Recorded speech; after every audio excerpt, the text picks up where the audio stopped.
Startup Minute on India Business Hour. Today, Oyo Rooms, an online budget hotel aggregator, is touted as one of India's most disruptive startups, and its 21-year-old founder, Ritesh Agarwal, for all practical purposes, is the entrepreneurial ecosystem's new poster boy. Get this, he grew up in Orissa, was mentored by PayPal's Peter Thiel, and made his fortune based in Gurgaon in a few short years.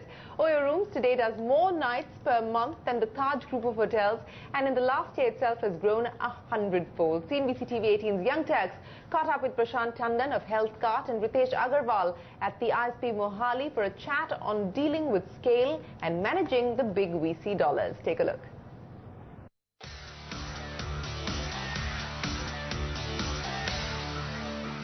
What have you done during this time of rapid expansion to hold the bull by its horns, so to speak? We've been a very metric-driven company at the core, which means if at any point of time a city goes below X% in terms of guest experience or net promoter scores from the 60% sample size of consumers that we talk about, we pause expansion in that city.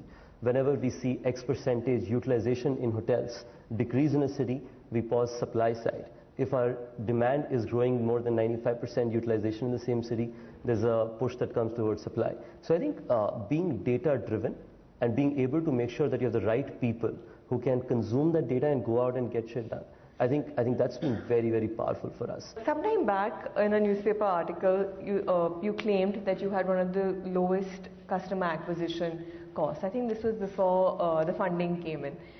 After that, so after that, I've noticed that you've brought on Madison Media to be your sort of agency. Noticed a couple of ads that are coming out. I saw one last night itself.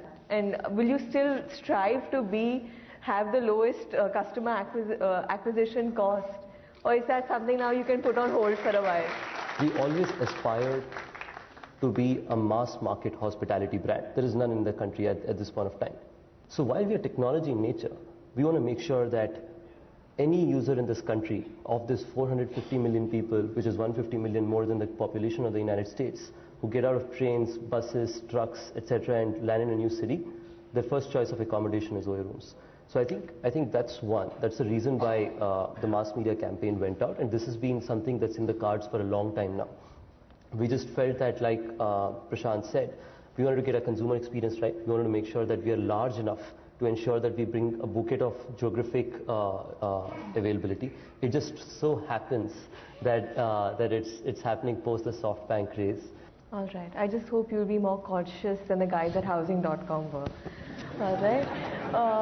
Also another SoftBank investee company, by the way. Prashant, for you. Yeah. So there are multiple marketing avenues available to you. Which of that is the lowest hanging fruit at any point in time? That often changes with your scale. So digital, after a certain point, actually starts getting more and more expensive to get that incremental consumer. And mass media, because you have the rest of the infrastructure set up, you are actually ready to handle that.